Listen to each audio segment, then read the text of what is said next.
Hello दोस्तों, आज के इस वीडियो में हम हिंदी व्याकरण में उपसर्ग के बारे में जानेंगे कि उपसर्ग किसे कहते हैं और उपसर्ग कितने प्रकार के होते हैं। तो दोस्तों, पूरी जानकारी के लिए वीडियो में अंतिम तक बने रहें और अगर आपको वीडियो अच्छी लगे तो वीडियो को लाइक और चैनल को सब्सक्राइब अवश्य कर दीजिएगा। तो चलिए दोस्तों, वीडियो को शुरू करते हैं। तो दोस्तों, आज का हमारा टॉपिक है उपसर्ग, जिसको हम लोग इंग्लिश में प्रीफिक्स कहते हैं।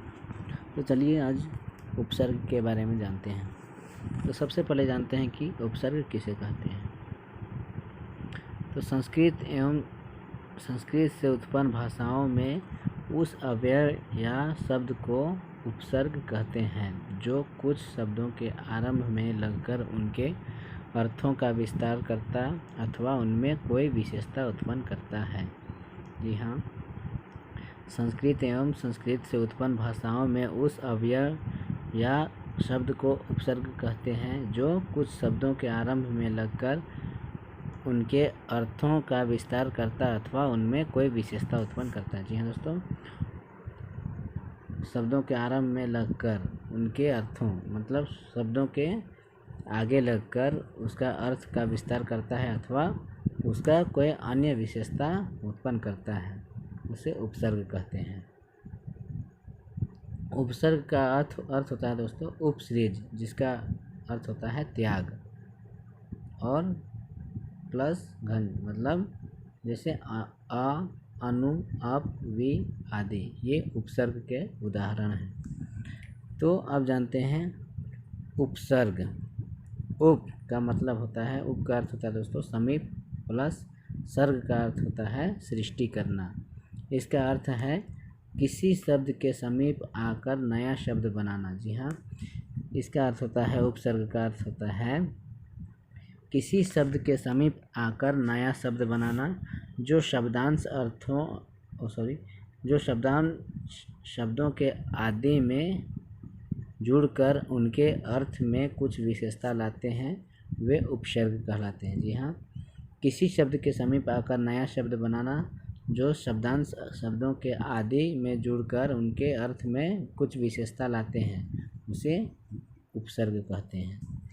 अब आगे जानते हैं हार शब्द का अर्थ है पराजय। जी हाँ, हार शब्द का अर्थ होता है दोस्तों पराजय, परंतु इसी शब्द के आगे शब्दांश को जोड़ने से नया शब्द बनेगा, जिसको हम लोग प्रहार कहते हैं, जिसका अर्थ होता है चोट करना।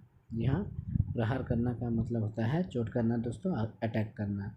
और अगर इसी में हार में अगर हम उसका अर्थ निकालेंगे तो उसका अर्थ होता है पराजय, परंतु अगर इसमें हार के पहले अगर उपसर्ग लगा दिया जाए तो उसका अर्थ हो जाता है प्रहार, और जिसका अर्थ होता है चोट करना मतलब अटैक करना।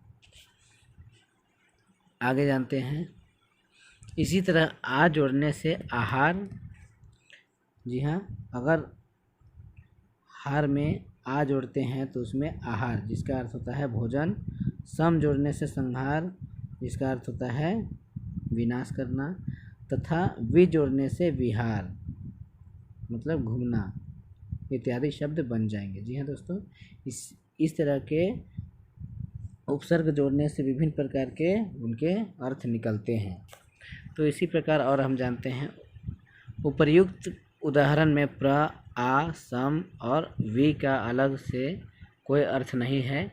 हर शब्द के आदि में जुड़ने से उसके अर्थ में इन्होंने परिवर्तन कर दिया। जी हाँ, उसमें हर शब्द में ये सब उपसर्ग लग के इनके अर्थ में परिवर्तन कर दिया है। इसका मतलब हुआ, इसका अर्थ हुआ दोस्तों कि ये सभी शब्दांश हैं और ऐसे शब्दांशों को उपसर्ग कहते हैं। जी हाँ, ये सभी शब्दांश था और ऐसे शब्दांशों को हम उपसर्ग कहते हैं। अब जानते हैं हिंदी में प्रचलित उपसर्गों का निम्नलिखित भागों में विभाजित किया गया है। जी हाँ, हिंदी में प्रचलित उपसर्गों को निम्नलिखित भागों में विभाजित किया गया है, बांटा गया है। देखिए कौन कौन से भागों में बांटा गया है। तो पहला है संस्कृत के उपसर्ग, दूसरा है हिंदी के उपसर्ग, तीसरा है उर्दू और फारसी के उपसर्ग, अंग्रेजी के उपसर्ग और चौथा है उपसर्ग के समान प्रयुक्त होने वाले संस्कृत के अव्यय। तो सबसे पहले जानते हैं संस्कृत के उपसर्ग के बारे में। तो संस्कृत के उपसर्ग में क्या क्या है? संस्कृत में 22 उपसर्ग हैं। जी हाँ दोस्तों, याद रखिएगा। संस्कृत में कुल 22 उपसर्ग होते हैं, जैसे प्र, परा, अप, सम, अनु, अव, निस, निर, दुस, दुर, वि, आ, नि, अधि, अपि, अति, सु, उत, उद, अपि, अभि, प्रति, परि तथा उप। ये सब दोस्तों 22 उपसर्ग होते हैं जो संस्कृत के अंतर्गत आते हैं। अब देखिए दोस्तों, इसका उदाहरण हम जानते हैं। तो उदाहरण में देखिए अति। अब अति से क्या क्या बनता है सो देखिए। अति का मतलब होता है आधिक्य, जिस और उससे बनने वाले शब्द। तो अतिशय और अतिरेक बनता है। अब अधि, अधि से अधि का अर्थ होता है मुख्य, और जिससे दो शब्द बनते हैं अधिपति और अध्यक्ष। इसी प्रकार और होता है अधि, जिसका अर्थ होता है वर, और जिसका उदाहरण है, जिसका शब्द बनता है अध्ययन और अध्यापन। आगे जानते हैं अनु।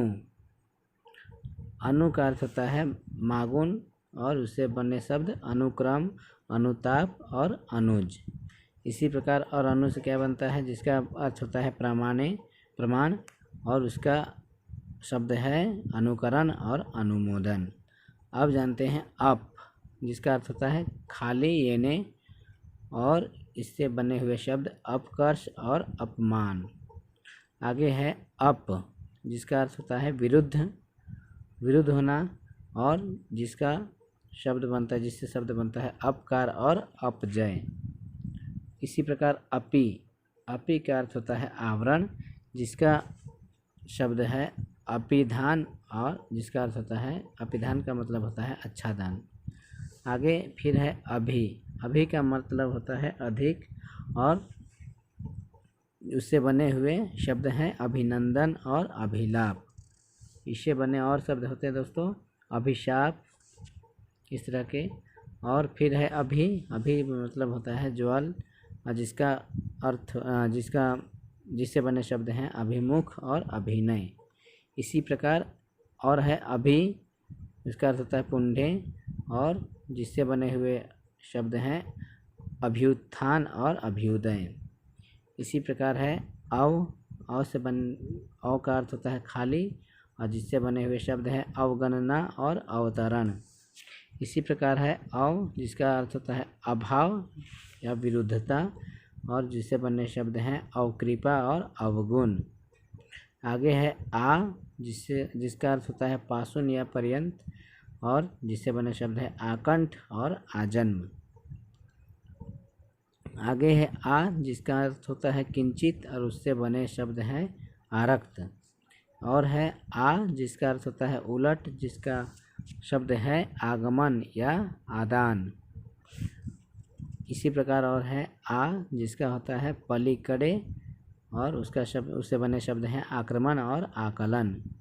उसी प्रकार और है उत, जिसका अर्थ होता है वर, और उससे बने शब्द हैं उत्कर्ष, उत्तीर्ण, उद्भिज। आगे है उप, जिसका अर्थ होता है ज्वल, और उससे बना हुआ शब्द है उपाध्यक्ष या उपदिशा। आगे है उप, जिसका अर्थ होता है गौण, और जिससे बने शब्द हैं उपग्रह, उपदेव और उपनेत्र। आगे है दूर या दोष, जिसका अर्थ होता है वाइट, और जिससे बने हुए शब्द हैं दुराशा, दुरुक्ति, दुश्चिन्ह और दुष्कृत्य। आगे है नि, जिसका अर्थ होता है अत्यंत, बहुत अधिक, और उससे बने शब्द हैं निमग्न और निबंध।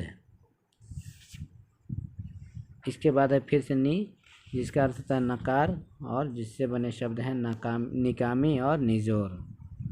आगे है निर, उसका अर्थ होता है अभाव, जिससे बने शब्द हैं निरंजन और निराशा। आगे है निस, जिसका अर्थ होता है अभाव, जिससे बने शब्द हैं निष्फल, निश्चल, निशेष। आगे है परा, इसका अर्थ होता है उलट, और इससे बने शब्द हैं पराजय और पराभव। आगे है परि, इसका अर्थ होता है पूर्ण, और उससे बने शब्द हैं परिपाक, परिपूर्ण, परिमित, परिश्रम, परिवार आदि। आगे है प्र, जिसका अर्थ होता है आधिक्य, और जिससे बने शब्द हैं प्रकोप, प्रबल, प्रपिता। आगे है प्रति, प्रति का अर्थ होता है उलट, और जिससे बने शब्द हैं प्रतिकूल और प्रतिछाया। आगे है प्रति, जिसका अर्थ होता है अकेक, जिससे बने शब्द हैं प्रतिदिन, प्रतिवर्ष, प्रत्येक। आगे है वि, जिसका अर्थ होता है विशेष, जिससे बने शब्द हैं विख्यात, विनंती, विवाद। आगे है वि, जिसका अर्थ होता है अभाव, और उससे बना शब्द है विफल, विधवा, विसंगति। आगे है सम, जिसका अर्थ होता है चांगले, और उससे बने शब्द हैं संस्कृत, संस्कार, संगीत। आगे है सम, जिसका अर्थ होता है बरोबर, बराबर, और जिससे बने शब्द हैं संयम, संयोग और संकीर्ण। आगे सु, जिसका अर्थ होता है चांगले, और इससे बने शब्द हैं सुभाषित, सुकृत, सुग्रास। आगे है सु, जिसका अर्थ होता है सौंपे, और जिससे बने शब्द हैं सुगम, सुकर, स्वल्प। आगे है सु, जिसका अर्थ होता है अधिक, और जिससे बने शब्द हैं सुबोधित या सुशिक्षित।